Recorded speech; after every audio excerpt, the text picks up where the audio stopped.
الحمد لله رب العالمين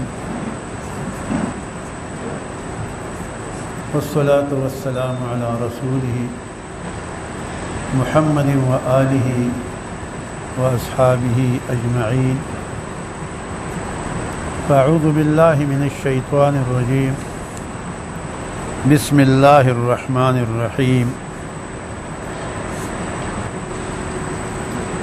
وقال رسول الله صلى الله عليه وسلم: إن الله يرفع بهذا الكتاب أقواما ويذع به آخرين.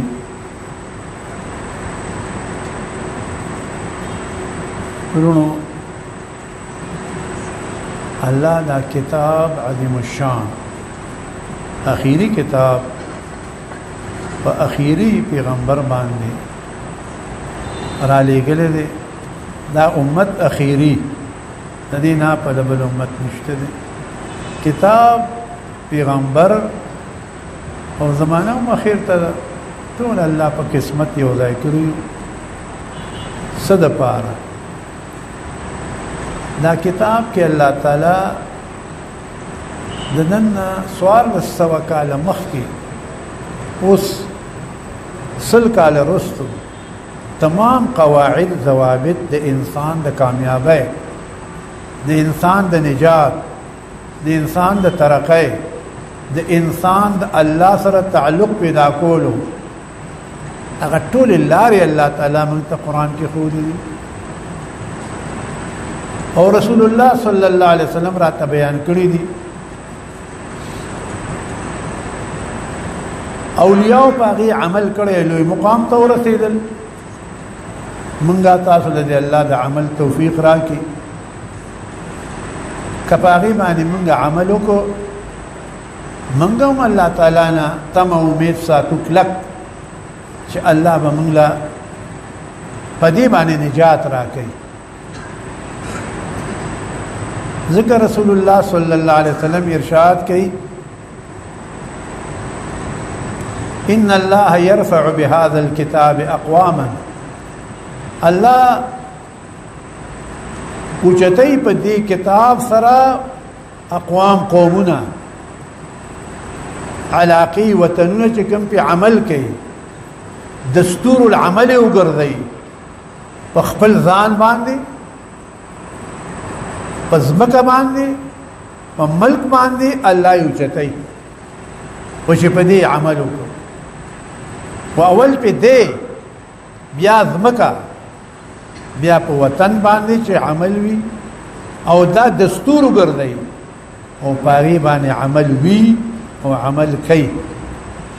الله هغه قوم چرې نه خرابوي او د دې نذیر هر مسلمان چې لغون ته پوهېږي مازغی بوسنا مازغو چې اصحابانو په څومره لږه موده کې په 30 کاله کې 15 حکومتونه واغستل. د عرب حکومت یې جوړ کړ، شام یې واغست، مصر یې واغست، ایران یې واغست، روم یې واغست.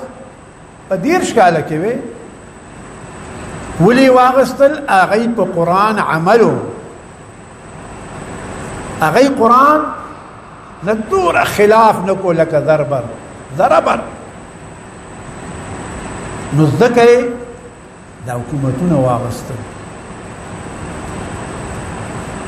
د اوسنۍ زمانې مسلمان قرآن رستو کو،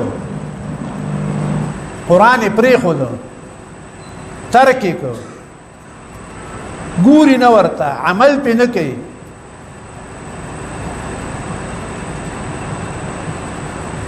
نو د اوسنو مسلمانانو څه حال دی؟ د عربو څه حال دی؟ غلامي. چرته چې مسلمان دی غلام دی، او د چا غلام دی؟ د کافرو. او دغه کافر ستا غلامانو په زمانه د اصحابانو کې، دغه کافر چې اتینن غلامی کې او ذهنی غلامي دا ستا غلامانو په زمانه د اصحابانو کې. او بیا به غلامان وي په زمانه د امام مهدي علیه السلام کې. په دې منځ کې مسلمانانو قرآن پرېښود. نو الله وایي منزلو مقصود قرآن دی ګرځ. ته زما د کتاب نه عمل نه بل غاړې ته ګرځې. د الله قواعد د الله قانون هغه دې پرېښود. منزلو مقصود قرآن دی ګرځ. رسم آئینی مسلمان دی ګرځ. رسم رواج د مسلمان ځان لده د خدای الله کتاب پرېښود. ځکه مسلمان ذلیل وګرځېد، خوار وګرځېد، غلام وګرځېد. ولې د کتاب پرېښودی دی چې انسان له رفعت ورکوي، انسان له د الله قربت ورکوي، د ترقۍ لارې ورته ښیي، د پیغمبر قربت ورته ښیي. نو مونږ پرېښودی دی. هسې په رایې نامې زه راواخلم سورت یاسین ولم ډېر ښه سړی دی وی، یو سپاره ولولم ډېر ښه سړی، نور په مفهوم یې نه پوهېږم، په معنا یې نه پوهېږم. موږ وایو دغه شی لولي دا هم ښه سړی دی وی، دا هم لوی سړی دی. نو قرآن چې کوم تا ته شجاعت پیدا کوي، بادري راولي، قرآن تا کې یو لوی زړه اچوي چې ګورې پروا مه ساته، که دلته هم کامیابې او که مړ شوې نو هم کامیابې، که په آخرت کې هم کامیابې. قرآن درته شجاعت پیدا کوي، بادري تا ته وعده کړې ده. الله وعدې کړي دي قرآن کې ځای په ځای. ولې وعدې کوي؟ د مسلمان له شجاعت ورکوي، بادري ورکوي. انو الله دې زمونږ ستاسو د قرآن پاک نه عبرت، نصیحت، سبق، غیرت، حیا، داستان د قوانینو، د اوامرو، د نواهیو، د احکامو منلو، پاغي باندې د عمل کولو توفیق راکړي. توفیق دی الله راکړي. ځکه بې د توفیق د الله نه یو دوره کار نشي کولی. کې انسان ډېر کوشش کوي چې د توفیق د الله شامل حال نه وي، دی نشي کولی. روغ جوړ به یې مونځ نشي کولی، روغ جوړ به یو عبادت نشي کولی. رونو نن زمانه کې بچ کېدل، نجات موندل، کامیاب کېدل د رعیت او د حکومت، د ښځو او د سړو په قانون د قرآن کې، د قرآن په لوستو. یو وطن دی، یو بدن دی. د بدن ذموار موږ یو، موږ به په خپل بدن کې جاری کوو. د وطن ذموار حکما دي، د هغې نه به الله تپوس کوي کلکم راع وکلکم مسئول عن رعیته. که جاری کوي او که نه جاری کوي، که عمل پې کوي او که نه کوي. مونږ عمل نشو کولی، ټیک ده، مانه به الله د هغې تپوس کوي. بادشاہ نه به د بادشاہ د رعیت ټول تپوس کوي. نو الله دې مونږ ټولو له عمل توفیق راکړي.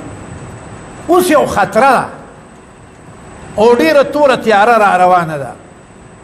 هغه توره تیاره د جهالت ده، هغه توره تیاره د کفر ده. بیا هغه جاهلیت را روان دی چې کومو خلکو به ژوندی لوڼه ښخولې، هغه حالت بیا را روان دی. خپل لوڼه به قتلی، خپل الواد به قتلی، خپل ځان به خودکشي به کوي. هغه وخت راغی بیا. ولې راغی؟ د قرآن نه اعراض وکړو. من اعرض عن ذکري فإن له معیشة ضنکا.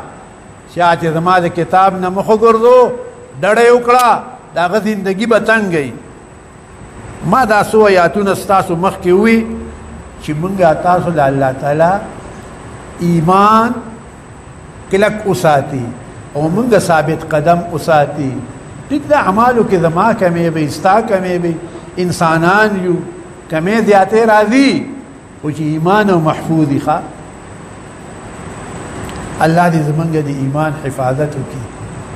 او ورونو د ایمان حفاظت د پاره ډېر